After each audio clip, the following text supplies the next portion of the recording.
Momentum is a really useful concept to understand because it relates so much to safety in the real world. The basics are actually really simple if you allow them to be, because the equation is not very difficult, and actually even impulse is a fairly simple thing.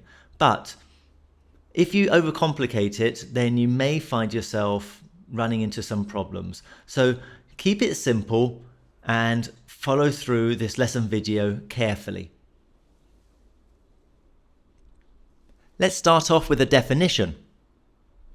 Now, momentum is a pretty fundamental thing in physics, and it is one of the few quantities that is always conserved.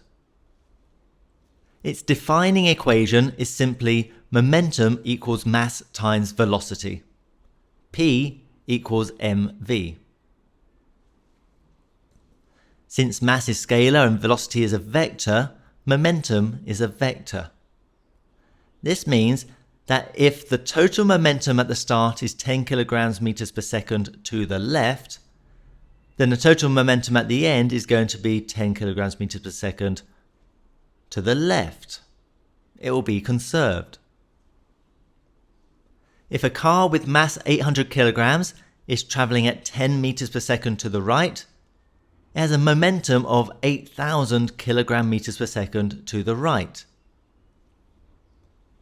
By the way, 10 meters per second in kilometers per hour is, 10 meters per second is 10 over 1 meters over seconds, or 10 over 1,000 over 1 kilometer per second.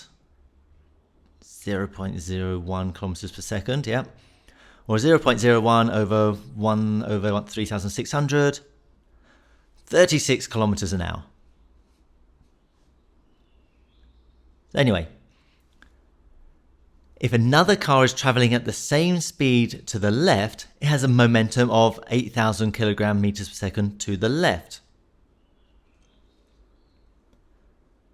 If there are two cars, one going to the left and one to the right, just like this, the total momentum is 0.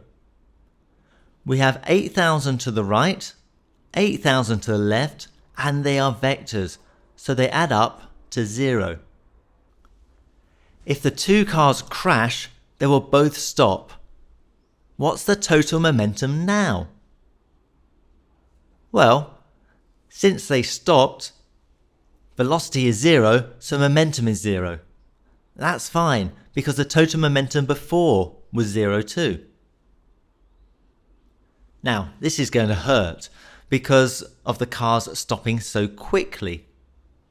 Also, to make them stop, there must have been a force applied to the car, since that's how we accelerate things, remember? Newton's second law, you know it as F equals ma, actually tells us the answer, because the other equation from the law is this. F equals change in momentum over time taken. F equals delta P over T. So, let's say the car takes 0.2 seconds to stop.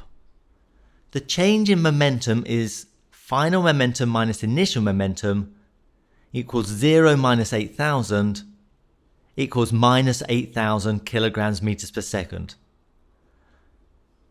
Time is 0.2 seconds, so F equals minus 40,000 newtons.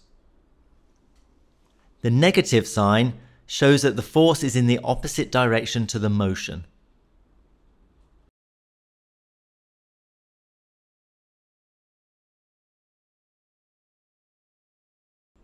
And that's basically all you have to do with momentum.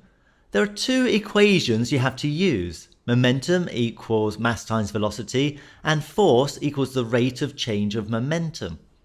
Apart from that, remember that you're working with vectors, so you have to take the sign into account, and you need to be comfortable working with negative values, negative forces, negative velocities.